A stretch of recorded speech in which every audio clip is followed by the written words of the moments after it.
অনুভৱৰ সাগৰত মই আছোনে? শেৱালি ফুলাৰ বতৰ সমাগত, আহিনৰ কুঁৱলীহনা সন্ধিয়াবোৰ সঁচাকৈ ভাল লাগে জানা। তুমি কাষত থকা হ'লে হয়তো মোৰ নিসংগতাৰ অনুভৱবোৰ কিছু হ'লেও কম হ'লহেঁতেন। মন যায় মোৰ তোমাৰ ওঠৰ হাঁহিৰ সৈতে একাত্ম হ'বলৈ।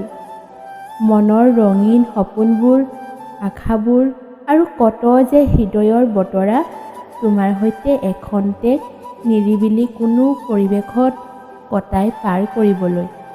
মন যায় এটি নিৰিবিলি পৰিৱেশত তোমাৰ সৈতে পাৰ কৰি মনৰ কথাবোৰ উজাৰি দিবলৈ।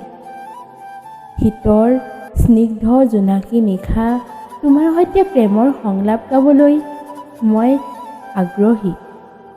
কেতিয়াবা অনুভৱ হয় তোমাৰ কোলাত এখন্তেক জিৰণি লোৱাৰ হাবিয়াস, হৃদয়ৰ কোণে কোণে বিয়পি থকা তোমাৰ মৰমবোৰ পাবলৈ আকুলিত।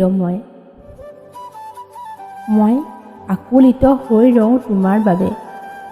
মই হয়তো মোৰ প্ৰেমৰ গুঞ্জনে তোমাৰ হিয়াৰ মৰমবোৰ দুগুণে বঢ়াব, তথাপিও যে মনে নামানে।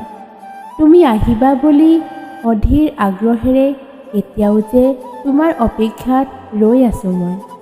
নজনা হ'লেই ভাল আছিল তোমাৰ ঠিকনা, নজনা হ'লেই ভাল আছিল তোমাৰ ঠিকনা।